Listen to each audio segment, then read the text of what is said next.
Well, it's a job that we've been doing for quite a while, for several days. And I pulled up there and we were transferring in kind of a rougher area. And got out, unhooked, did my work, got it unloaded, was putting it back together. The first thing I do is when I get out is I walk around and I pull the valve for the air so the tongue comes up. And it gives it a couple seconds, while I go over, and then I go to the right side of the truck, unpin my flap, and then I cross back over the tongue as it's coming up, and that's where the problem started. I started to cross over and hooked my right foot and fell. I was walking forward and fell. My knee went into the tongue, and then I went over the drawbar and landed on the ground, and my knee was still up in the drawbar. And from there I couldn't move. I was stuck on the ground. And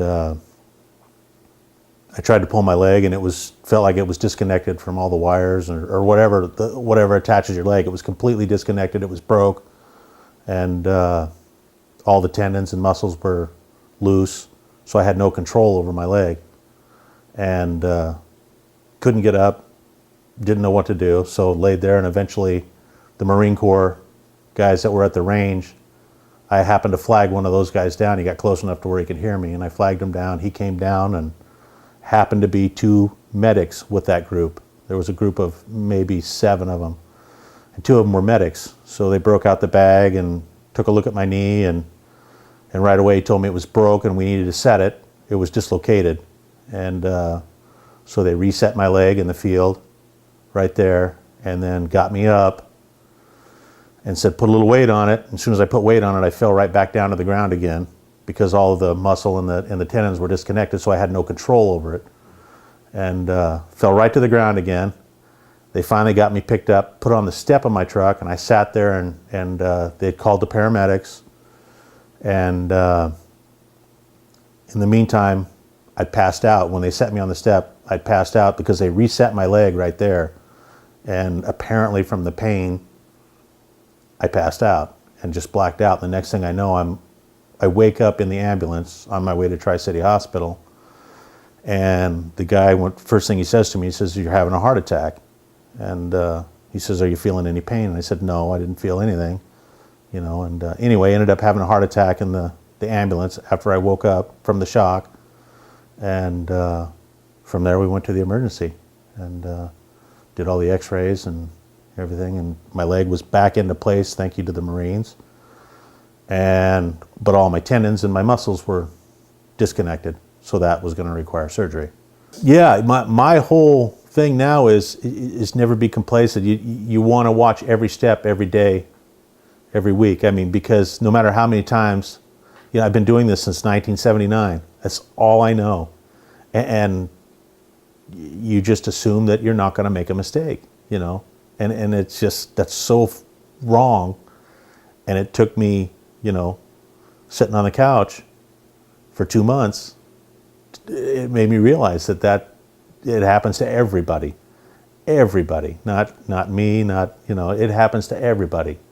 So my point is watch every step every day, all the way through work, all the way through home and life too, because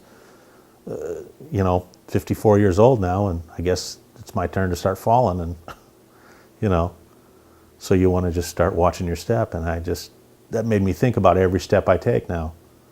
And until then, I guess I respected the safety before, but not like I do now. I have a lot more respect for it now, and I understand why we have these meetings. I understand why you guys are out there pounding this stuff into our head, because it's there for a reason. You're not doing it because you think it's fun.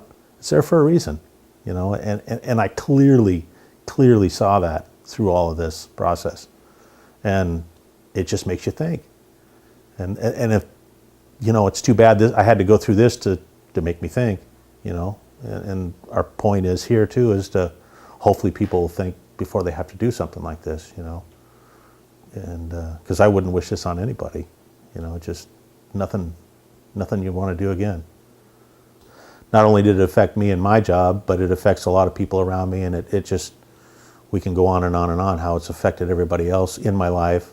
And thank God I have kids that can drive and take me places, and my wife and everybody else, because everybody else had to drop what they were doing and tend to me, to get me to where I needed to be, or doctors or whatever.